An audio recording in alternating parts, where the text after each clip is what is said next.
This is a copyrighted audiobook production of Music, Silence, and Noise, authored by Mohammed Saad Riaz. All rights reserved. Music, Silence, and Noise. Section 1. The Crescendo, the popular kind. Glitters and gold. Know thyself is not a narcissistic pursuit.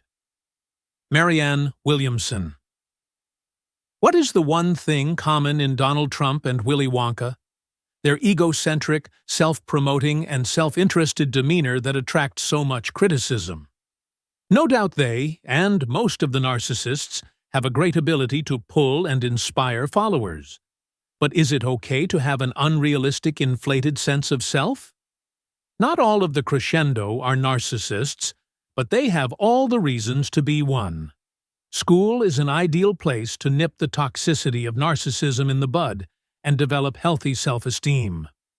Although, I believe that narcissism has a bright side too, and it is not all negative.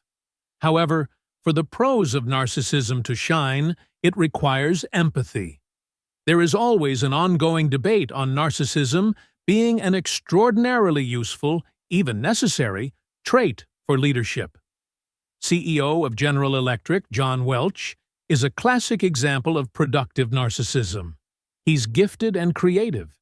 His self-confidence makes him a risk-taker and gives him the capability to find meaning in the risky challenges. Teachers can play their part to ensure that the crescendo moves from being pathological to productive. From just being dazzling glitter, you can help transform to gold. In the age of social networking, self-promotion is par for the course. We sometimes do not even know why we all even do it. Maybe the obvious reason is that we want others to hold a certain image of us. An entailing trade-off of self-promotion, however, is between projecting our positive self and being seen as bragging. Research has shown that self-exuberance brings positive emotions, but they overestimate the extent to which their audience feel happy for and proud of them, and downplay the possibility that others feel annoyed by them. When we use excessive self-exuberance with an intent to make a favorable impression on others, it often backfires and, in fact, decreases liking. The same study also suggested that the social projection of egocentrism can recoil and make us look like braggarts. The Crescendo students must work on building healthy self-esteem, free from vanity, boastfulness, and bragging. They must work hard on their superior worth, but forbear pretentious exhibition. I recall a dialogue from Louisa May Alcott's novel, Little Women, where Marmee says to her daughter Meg, "Learn to know and value the praise which is worth having, and to excite the admiration of excellent people by being modest." Modesty does not mean that we demand students to hide their accomplishments. Instead, it is to display them in the right context. Say, two students, Seema and Hina, are having a conversation about comic book superheroes. Seema takes the conversation to recent exams to create a self-aggrandizing opportunity and starts talking about her excellent exam results. Research shows that people dislike bragging in this context, but if Hina brought up the topic, then Seema could boast all she wanted. It shows that self-exuberance is acceptable in the right context, and in fact, people often expect you to stand up for your own achievements. The Crescendo must learn about the braggart's dilemma and know the difference between modestly delivering an honest answer and blowing your own trumpet. It is roughly in the adolescent years that your students get increased awareness of the self and the environment. Every sensation is sought for its own sake, and every emotion is more keenly felt. We develop a sense of self and identity in these years through our relationships and interactions with others. Where we keep close, intimate, and long-term relationships with our primary group, we relatively keep impersonal and temporary relationships with the secondary group.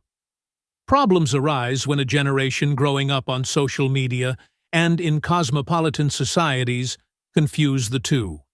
How they are perceived by the secondary group shapes their personality more than their primary group. The social media supply us with oodles of peculiarly satisfying, measurable form of vanity metrics, likes and hearts. It feels like an intrinsic potential reward. It shapes ad hoc morality and makes us feel that our suspended reality is the truth. These virtual environments can impel or inhibit attention-seeking behaviors. In the name of drive or self-love, narcissist attributes have become the new normal. And I am not mentioning it out of derogation. My worry lies in the predicament of the redefined social interactions. The social media inherently touches off a self-absorbed sense of self. And it is indeed common with all of us, even when other people are not paying as much attention as we think. We feel that we are under the social spotlight. In my opinion, this spotlight effect is dangerously affecting our behaviors in online communication too. We begin to see vulnerability as a threat. The crescendo is particularly vulnerable to start showing attention-seeking behaviors, especially at a young age when they are seeking to find their place in the society. Additionally, constant experience of vanity can develop an unhealthily magnified self-worth. Also, due to their extrovert temperament, they enjoy the limelight and like to be the center of attraction. Carmen Fishwick writes in The Guardian, "Perhaps the most underrated act of self-care in the modern world is the ability, just occasionally, to get over yourself." As discussed before, the crescendo, due to their extrovert personality, may even be addicted to the adrenaline rush of achieving targets. Their goal-driven sense of satisfaction makes them feel independent, and so they are not easily impressed by others. Moreover, the crescendo requires a strongly developed sense of empathy. They may crave empathy from others, but struggle to show empathy themselves. I know a success-driven individual can get intimidated quickly and does not want to change, especially when they believe they are already doing well. This behavior can, however, present challenges in relationship management. Thus, offering experiences to practice empathy in your classroom can help a lot. You can arrange non-curricular group meetings where ethical dilemmas can be discussed. Approach students with care and send a clear message that you also expect the same from them. You can also encourage them to volunteer in community services as your school projects. This will help them value kindness rather than being tough. You need to tell them when they are acting selfishly, and that it isn't okay. When you demonstrate by your actions and attitude that we need to put people first, they will follow your lead. Resultantly, you can instill healthy self-esteem in your students. The crescendo not only have high expectations of themselves, but of others too. Being overly critical, they can be endlessly competitive, even when playing board games per se. When you are a perfectionist, nothing is ever good enough. It is dangerous in two ways.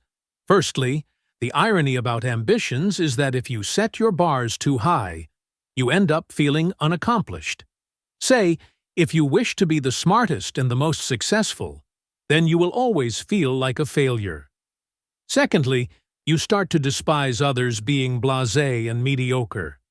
The crescendo must learn to accept and value the pleasures of friendship by helping people in need. They must learn the difference between laughing at someone and laughing with someone. It is a lesson Mark Manson rightly puts in his blog. Mediocrity, as a goal, stinks, but mediocrity, as a result, is okay. If you appreciate the ideas presented in this audiobook, please share it with your friends and family. Also, please subscribe to the channel and leave a comment. This will help the author to monetize this production. Thank you for your token of appreciation.